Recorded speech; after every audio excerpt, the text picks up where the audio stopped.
Hello, ladies and gentlemen, welcome back to Planet Coaster, welcome back to Utopian Heights.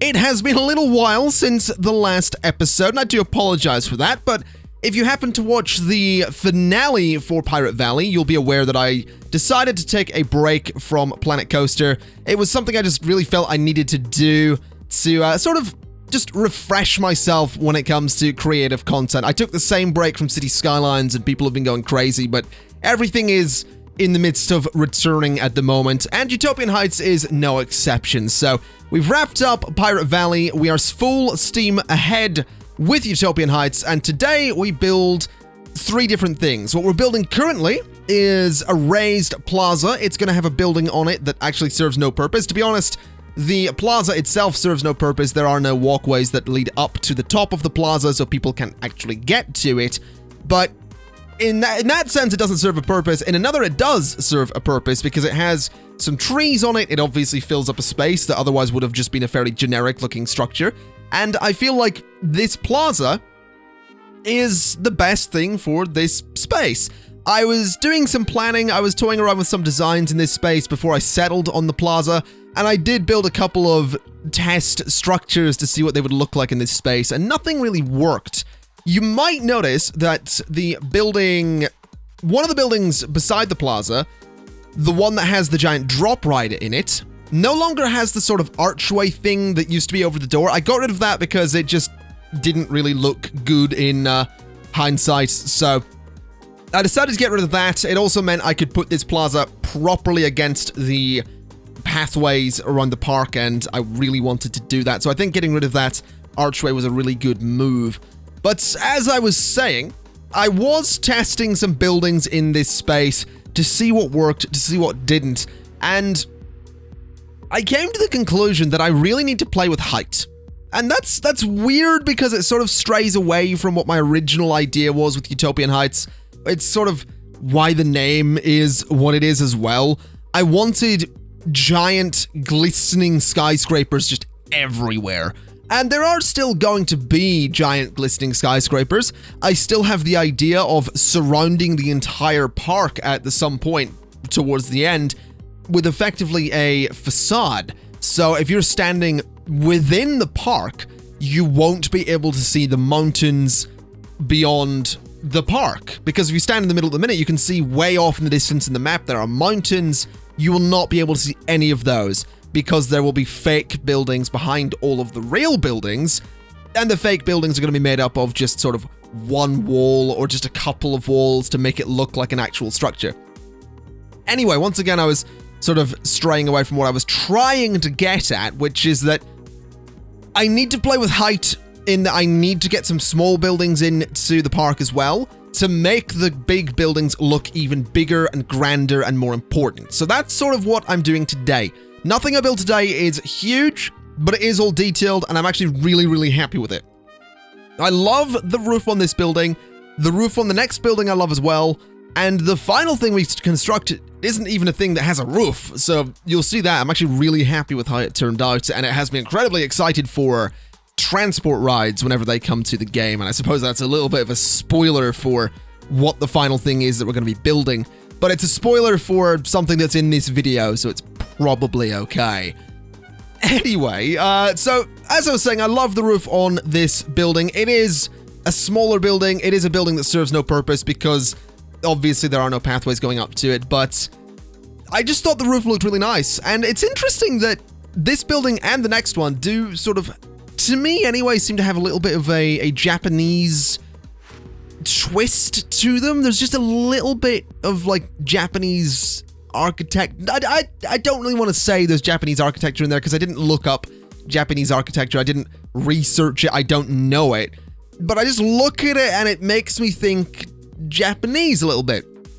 And I'm actually kind of okay with that. And it's something I'm considering is, in fact, then going and looking up Japanese architecture so that in the future we can have more of that in Utopian Heights. Because I felt really inspired to do that. Because when I think of sort of futuristic things, I think of two things. I think of the big glistening cities from Mirror's Edge, and then I also sort of think of like futuristic cities that you would see in in an anime, for example, where it's always, futuristic Tokyo. And I kind of really like that idea. So it's something I'm considering, is getting a bit of a Japanese flair to some of this park so that you do sort of have that kind of futuristic Tokyo thing going on. It's an idea I'm considering. It's something that did carry through this episode beyond the architecture. I decided to add a lot of color to the buildings, and you'll see that shortly. Obviously adding in the lights as I do, but that's not the only hint of color. There is a small white band around that building we just constructed. It's sort of just below the one. Yeah, here we go. So basically I realized that I could put some signs in here, and this is something I've known you could do for a while, but I realized I could use that to bring color to Utopian Heights, and that's something I've wanted to do. I've stated before that we are going to be limited quite heavily by the blue and white tile sets, but if you look at this, you have this glowing band of color around this building at nighttime that I absolutely love. And it actually made me conscious of the fact that I also just need to generally light up my buildings a little bit better. So that's something I did, and I added lots of lights to the outside of this building. And I just love the glowing band of color around it. I love the spotlights coming off the top. I love that I decided to put some spotlights around the plaza, as well as some general little lights around the plaza as well. And I just think it looks really, really good. I'm honestly really proud of what we got there. Skipping forward a little bit, this is going to be the second building. This building does actually have a way for people to get up into it. It is just a cosmic cow, but that's okay. And this building, once again, is going to feature some more color, as opposed to just having the blue and white that we've got on every other building. And that's something I'm really enjoying. I love playing with color. I really do. It's something I just love doing, because I love looking at a tile set and going, okay, this is obviously futuristic. It's obviously white and blue, and it's obviously very cold and clinical and very clean and crisp. But what if we threw a color in there that doesn't quite work? Because I just do it a lot, You throw like that kind of off-white and yellow thing on that first building. On this building, we've got orange and we've got pink, which together don't really work, but because they're sort of they're not so much contrasting each other as they are contrasting the blue and white. So it just works. And I might just be talking a bunch of rubbish. Off the top of my head, I cannot remember for the life of me color theory or anything like that, but I know what I think looks good, and I think the color, messing around with colors in a game like this is something that I really enjoy, and I think I got something that looks kind of cool. So that's the point I'm trying to make. Once again, this building isn't going to be too huge. It does, once again, have an interesting roof to it. I put some neon signs onto this one, as well as the colors that you're going to be seeing. And it follows pretty much the same kind of formula that a lot of the other buildings in this park have followed, which is the idea that we have the pathway on the inside of the building that will lead you up to this sort of little walkway thing, and then just go to a store.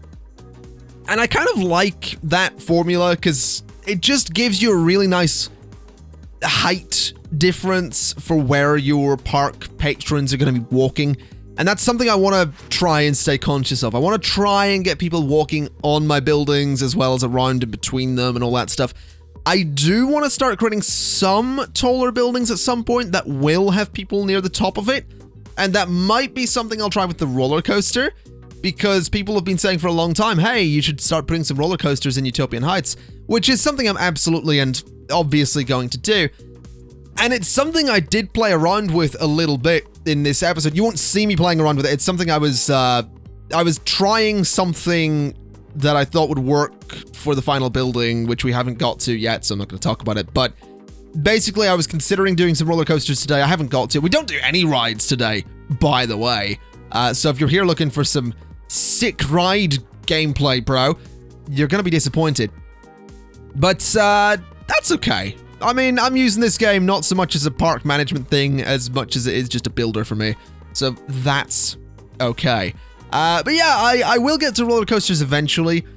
I'm currently debating whether or not to use roller coasters as a sort of sky train monorail thing, or whether or not I should build the track piece by piece myself out of objects in the game and use that. Because there are kind of a few options. I can do the custom thing, where I just build everything myself.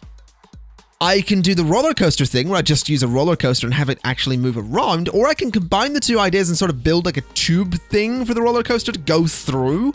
That way you do still have like this man-made skybridge thing with an actual moving part to it, and that's probably the one I'll go for. It's just a case of finding a good place to put the roller coaster station, which to me I think will have to be in a tall building.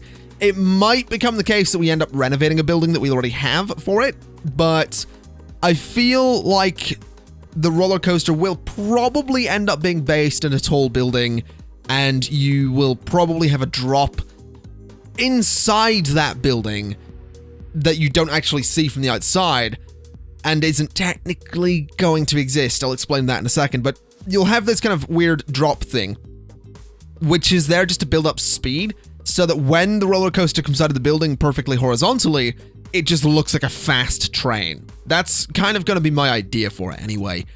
So what exactly do I mean about things that don't exist? Well, there are a few weird places in this park. For example, the interior of the building that has the big drop ride and the interior of the building that has the Ferris wheel thing inside of it. Generally speaking, I don't consider interiors to exist. And that sounds so pretentious, but I do that because there's no real way to get a good looking interior in Planet Coaster right now. So stressing about it is kind of silly, and trying to figure it out is kind of silly because there's no way to do it. So I just make the interiors whatever. They just exist based on whatever the outside looks like. There's no way to make a good looking interior, so I don't bother trying.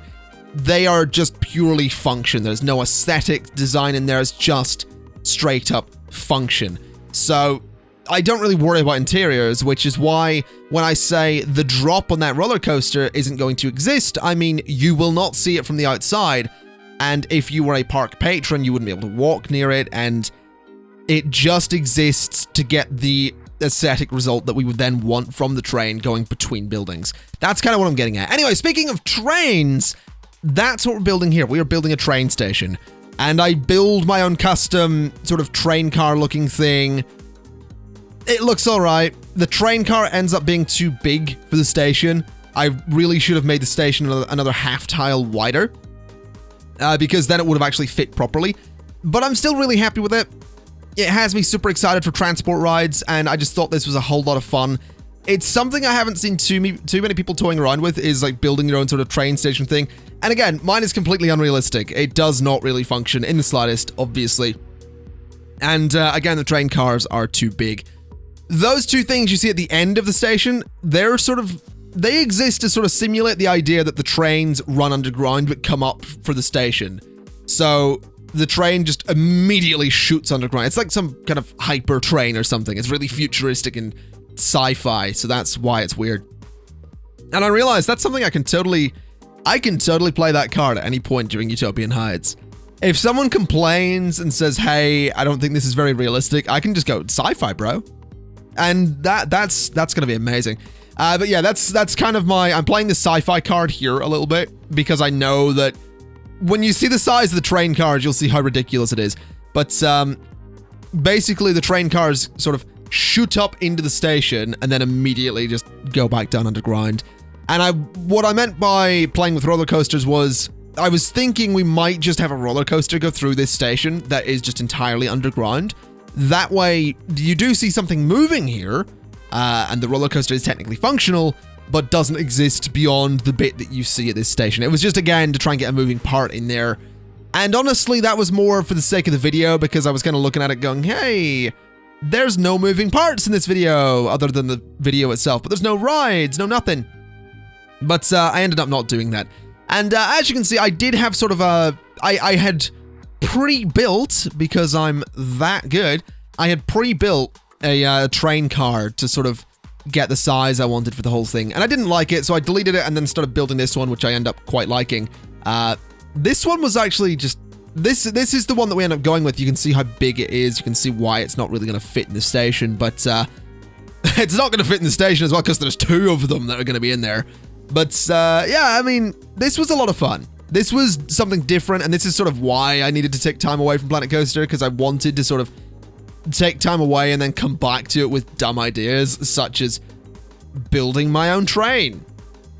that doesn't fit in a tiny station, that only works because of sci-fi rules. This is this is why this is why people criticize my builds, because I pull things like that, and I'm not gonna stop. Anyway, oh boy, I can derail any commentary. It's a skill. Anyway, let's actually talk about what I'm doing. So I'm fitting some lights in the front of this because, again, I wanted to bring some color to it. I wanted to have some lights to look at during the night. And this is something that also ends up looking kind of interesting at night because I put some spotlights in the station shortly. Obviously, we have the two big yellow lights in the front of this. I end up putting two small white lights on the back of it shortly. And you can see there quite clearly I'm making the back of this a square. That's because the second train car is this duplicated and then just rotated. So the two square sides are sort of back to back. And that's kind of the way this works. A bit of a cut there because I went and deleted this. I didn't delete the car, but I went and tried to change the car a little bit. I changed it slightly. You can now see there's two of them. I changed the design ever so slightly so it sort of was a little bit more slim and sort of fit a little bit better in the station. And here I am just playing around with some rocks. Even with terrain editing, I cannot get away from using rocks. This was just to sort of build up around the station a little bit. I then decided I could easily just put a wall in, which I think would look a lot better, and I think does look a lot better. I end up putting some posters on it as well, which I think look great. And really, ladies and gents, the final thing we're going to be doing is just decorating this station a tiny little bit to make it look a bit nicer. This wall here, much like some of the walls around the plaza from the beginning, end up having some flowers in them, and I think it looks pretty nice. So that is pretty much gonna be it for Utopian Heights Part 4. There will be some cinematics at the end once I stop talking, so don't click off the video immediately. That said, if you like the video, do feel free to like the video. If you have any suggestions for things you would like to see in Utopian Heights, do feel free to leave them in the comment section below. I have some ideas that I want to put in the park, but I want to hear from you as well, so do feel free. And that is going to be that. So thank you kind of for watching. This has been Utopian Heights Part 4, and I will see you next time. Bye-bye!